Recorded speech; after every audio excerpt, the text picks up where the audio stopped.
Hey guys, my name is BobLyn and this is my guide on the American Tier 10 light cruiser, the Worcester.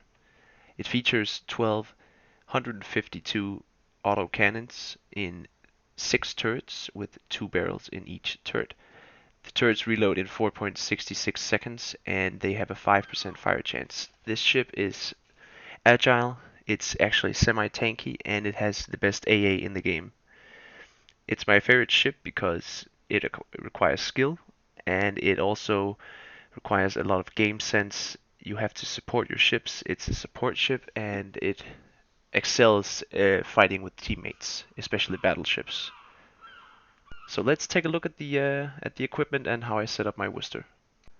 So here we have the ship info page, and in the elite bonus I have chosen elite gun operator. It's because it's not always you face a carrier. You could take a specialization and it does boost your damage quite, 7%. It's quite a lot, but I'd rather have better reload time and better traverse speed because, it only has guns and you use those all the time. So for me, that makes more sense. Not battle honors. I've of course completed all of them, but I meant to go to camouflage. It has a historical camo, of course, and it has a special eagle camo, which is honestly the best one, I would say. I just don't think it looks that good. I prefer this one. So it gives hit points, firing range, aid range, and torpedo damage reduction. It's good to have, but I just like the aesthetics. The details: Worcester has DFAA 3, and it has 3 of those uses. Sonar 1, 2 of those, and 2 radar 2. Worcester can also be equipped with a legendary module. It only boosts your ship, actually. It has no nerfs, so it gives more range, better dispersion, and better AA range overall. I have this. You can get it for 250k free XP or for, I think it's 5k gold. I had the free XP, so for me I didn't spend any money on, but you can do whatever you want. It's not needed for this ship. It excels without it too, so. Let's move on to the stats here. As you can see, it's a light cruiser, but compared to a Smolensk and a Colbert, this has a lot more survivability. It also has very great maneuverability, and I don't have any maneuverability mods except acceleration in mine. It still takes 12 seconds, but that's decent. You can see the guns here. They have a almost 13-kilometer range, which is actually better than the Des Moines, but that is because the Worcester has such high shell arcs. It's like they go to the moon and take forever to land. So you really have to lead a lot with the ship and you have to practice with it. Here's the AA and the surface detection. Let's go look at the modules I have in my ship. For my modules or equipment, I am running improved crew rations, surface detection, and ship speed and maneuverability. Then we got legendary module, as I said, and then I'm running propulsion because it's nice to be able to dodge torpedoes, CV strikes, also being able to weave and dodge in and out of islands to, get the maximum cover and DPM. And then I run detection because it's nice to be able to also disengage, which you do need to do a lot in the Worcester. It's a very fragile ship if you push too deep, and then the detection is nice, if you can just dip out and escape. For my commander, I am using Thomas Kincaid. He's the legendary commander for the American cruisers. I would say he fits way better on the light cruiser line because he has improved IFHE. But in mine, I'm running underwater protection expert, battlefield support, high alert, air defense expert. These two are key because you get an extra radar and of course sonar and AA. But here you get also improved air defense expert, so it lasts longer and has a shorter cooldown. Now the reason I'm not running any steering gears in mine is because I use Daredevil. You could opt for Survivalist, but I prefer the surface detection, and the Daredevil comes in here and it actually helps. But it's either Survivalist or Daredevil, you choose. It's up to you. Number 6, exploit weakness. It's a no-brainer. You need to deal more fire damage. It's your almost main source of damage. Fully prepared, shorter cooldown time on heals, pretty good. Nothing else helps you. Adrenaline rush, more DPM, also good. Demo expert for destroying modules. It's nice to destroy torpedoes on DDs, their rudders, engines. It happens from time to time. It's a good upgrade to take. And the others don't give you anything, so it's also, you're kind of forced to take that. Honor Seeker, it's also great for this ship because you get more damage. And of course IFHE plus because we do spam those HE shells. This is a Daka ship. It's like an AC-130 on the water. It's just like a Gatling gun. And then horizontal protection expert because, well, Citadel strike, it doesn't make sense because we rarely Citadel with this ship. So we take some more defense, which is nice. Alright, let's hop into the first game. And Shimakaze, not too scared of those, but the Colombo, he even though they got nerfed, they're still pretty strong, but they're in a good spot now. They're not OP anymore, which is nice. So we spawn on the A flank, I would call it, A-B flank, and I'm hoping my DD on my starboard side here will cap A, but as you will see, he is AFK. Maybe he's just, slow loading screen, I don't know. But anyways, we need to cap A quick, and luckily our Friedrich der Große is pushing in. He's gonna cap A. He's gonna shoot the DD. I mean, he deserves it. He gets a thank you because this is not usually a BB's task to cap A here on this map, but we gotta adapt and overcome. So as you see, I'm pre-turning my turrets. There's a bug with the Worcester where the second last turret, it doesn't rotate.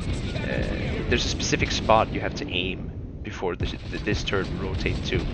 So you have to keep that in mind when you play this. It's a bug and it's hopefully gonna get fixed. Well, it hasn't been fixed for like, what, 4 months? I don't know. But here we got an Iowa pushing in, and this is like a perfect target. He's pushing in. He is shooting HE at me for some reason. But yeah, this is the perfect target for the Worcester. He's just taking so much damage. Like, we've already taken a fourth of his damage, of his HP, and we've taken none almost in return. So he's gonna wisely disengage behind this island, and we're just gonna keep hitting him until we can't. So it looks like he's gonna get away, and we're gonna pre-turn our turrets again, and we're gonna scoot in behind this island and cap B. So it looks like our DD is back, and he's actually gonna get B, so that means we can just focus on firing, which is what we're best at. Locked on. We're gonna get behind this, but this is a very good island if you wanna what's it called, shoot supporting fire over to at C and D, because you actually stay relatively undetected here, and you can lob over because the Worcester shells are so good at lobbing over islands. Look at this. I mean, I know it's just a bot, and I'm actually missing quite a lot on him, which is embarrassing, but still, it's a very effective ship at just constant DPM, which pressures your enemies, and they're constantly taking tick damage and shell damage, and over time that's gonna hurt on even a GK or a Yamato. So here you see the AA against the tier 10 carrier. It's also just a bot, but still 6 planes. And here we go. We got ourselves one of my clanmates actually, Boric here. He's a great player. He's in the Colombo, and yeah, we're gonna challenge him. We're gonna see who wins. Recently most OP BB versus semi OP light cruiser, and we're gonna get some good hits. We get an instant fire. He's gonna repair that, which is it's a risky strategy, but I mean, I get it. He wants to stay concealed in that smoke. But here we go. We got another fire. Very nice RNG for me. And we just keep pummeling him. We're gonna get behind this Seattle because I know he's gonna get killed with the way he's angling. So we're just gonna use him as a meat shield. This is kind of selfish, but look, I mean, he gets one shot. It is what it is. We all tried it in cruiser. It's a hard class to play, especially with a lot of battleships with either 16 turrets, 16 barrels, or 510 millimeter cannons. I mean, there's a lot of things here that can kill you, and you really have to be aware of your surroundings. Look, he's just focusing me, and that's a big hit. He took, around 6 or 7k out off of me. And luckily this bot Yamato, he's gonna be a big distraction for these other two guys, so we can just focus on getting this Columbo down. He is almost down. We're just gonna keep pummeling him. Our damage is ticking up. There we go. The Yamato's down, and now I have the whole enemy team trying to shoot me. You gotta remember that I also have quite the target on my head. It says best player above my name. So yeah, people naturally want to shoot me. I recently got first place in the month of June, which was one of my goals in this game. I've always wanted to get the first place. Now that I've done that, I'm just gonna chill, and that's why I started making YouTube videos. I've always wanted to do that, but now is the time. I feel like it now. All right, so here we got a Riga, supposedly a light cruiser hunter, but I mean the Russian heavy cruiser line, the Petro line, it needs some love. It really does. Compared to the PC counterpart, where it's like the most OP ship. It was at least the most OP ship. Now it's on here. It's just, well, if you play them, it's for the meme. I do like my Petro, but even maxed out Petro with the best legendary commander and everything you can boost, it's yeah, it's a sad story. Here you go. Now we're gonna start stagger firing our guns. I love stagger firing. It sounds cool. It feels cool, and just look at these hits ticking in. Oh, we're gonna go. Oh, that's what I love. Look at this. Look at this ship, guys. It's just so much fun. You have so many options on how to play this ship. You can be an AA platform. You can be a information gathering with your radar and your sonar. It's a really versatile ship, and as you see, I would say that we did carry this game. We had a great team who capped, and we managed to keep all caps, but the main damage dealer in this was us, and we managed to disrupt their lines very effectively. And now this Riga is quite a far away from his team, and he's done. We activate the hydroacoustic sonar because we see the shimmer. He's in a torpedoing position. And as we take out the Riga, we instantly turn to face the shimmer and be parallel with the torps. You always want to be parallel to torpedoes. If you see a DD on your flank or in your peripheral, always turn towards them. You never know. I mean, even if you have to turn broadside to Yamato, just do it, because the RNG might be in your favor and you might not get Citadel. Here we go. We won the game, Battlestar. How much damage did we do? We did 121,000 damage. A decent, very, very good result, but not my highest. So here we go. Let's check out the battle details. 352 shell hits, 2 kills, 10 fires, and a lot of damage. Alright, so here's game 2. We have a division this time, Smolensk, Colombo, and the Republic. I mean, the carrier, it's a Richthofen. He can do a lot of damage, but that's if he gets, his whole squadron close to my ship, which he won't. So we are teamed up with a Holland and a Worcester from my... Well, it's part of the Corsairs fleet, but it's one of the sub-fleets. I just transferred actually from A1R to the main fleet, so it's some of my close pals, I guess you could say.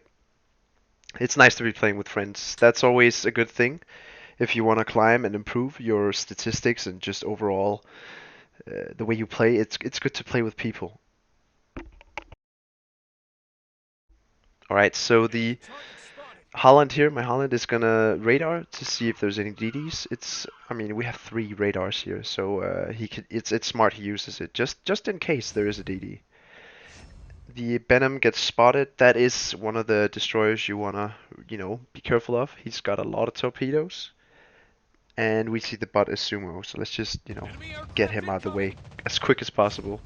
Nobody likes games with, too many bots, so just dispose of them. Of course, he does the Tokyo drift, dodges shells like he's turning on a dime. Here we go. Looks like our fire controls are on point, and he goes down. Easy first strike. We get 1.5% more damage because we have Honor Seeker. Alright, so a lovely target for the Worcester is the Smolensk. When you have IFHE or even IFHE plus, it really does a lot of damage. Look, 500, 500, and fires. The Smolensk needs to be wary of the Worcester, but you also need to take care of him.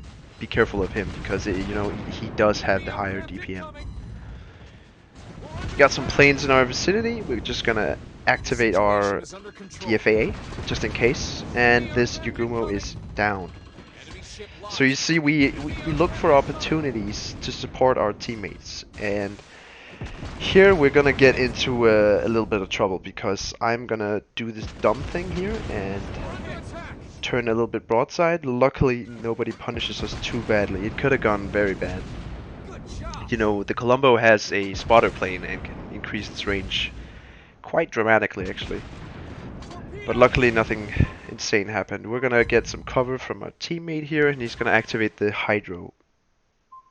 See, another great aspect of the Worcester and the CL line, US CL line, is just the utility. It has so many consumables. It's got every kind of information gathering consumable there is, and defense as well. I mean, it's a really good cruiser line to play if you've gotten your first tier 10 and you're like, okay, I want to get a cruiser. I would say the Worcester line is definitely a good choice for beginners. It's also a little bit more advanced, but if you play through the tiers, you get a very good understanding of how to do this. The Cleveland is a very fun ship. The Seattle is also good. I wouldn't recommend the Dallas, but it's a tier 6, so you rush past that pretty quick. Here we go. The Republic is honestly one of my favorite targets. It's got bad fire resistance, it's got low armor, and it's a battleship, so it's easy to hit. We have overextended quite a bit. We have a Colombo, a Republic, and a Smolensk was firing at us, so now we need to disengage. And this is where my surface detection modules really come in handy, because you can see they are shooting at me. They really want to take me out, because I am a threat to these battleships. If they just leave me unchecked, I'm gonna do massive damage. And as you saw there, my rudder or my engine baiting was really successful there, and that's because I have acceleration mod. It allows you to really trick the enemy BBs who have to wait. For example, the Colombo is 27 seconds now. He really wants to line up that shot as we take him out right here. He wants to hit you, but you just gotta juke him, man. You just gotta bait him to think, okay, he's reversing now, and when you think it's like, okay, he's gonna shoot soon, ram that pedal and just go straight ahead, and they're gonna whiz right past you. It's very, very satisfying to do. And once you get good at it, you can do it consistently. It just makes you win a lot more games in cruisers. It's one of the biggest things in playing light cruisers is dodging and angling correctly.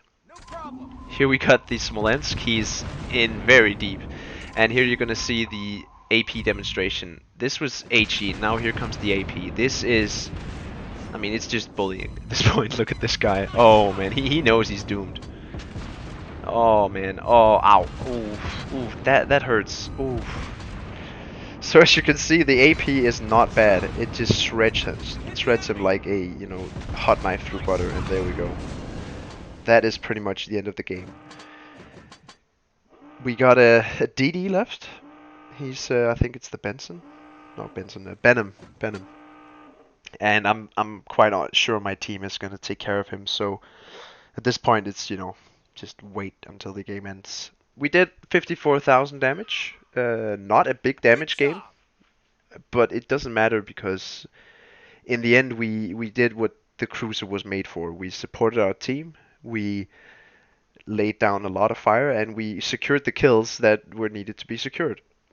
You could call that, kill stealing, but I don't know. I don't think that was kill stealing. I see it more as teamwork to win the game. And there we go. The end of the game. Who got the MVP? It was the Shimakaze who absolutely sneaked up on that Manfred von Richthofen and annihilated him. Great, great stuff. So there we go. Got the battle details, player details, and we got that Shimmer with 129,000 damage. What a play. Alright guys, before ending the video, I just want to show you my stats in the Worcester. It was my second tier 10 I ever got, and I just fell in love with it. It's a great ship. I have a 68.75% win rate over 480 battles, and my destruction ratio is 3, and a 28% MVP rate. That's pretty good, I think. Alright guys, thank you so much for watching the video. If you enjoyed, subscribe possibly, that'd be nice. And even leave a comment if you want to see a cruiser or any other ship for that matter. So yeah, thank you guys. See you in the next one.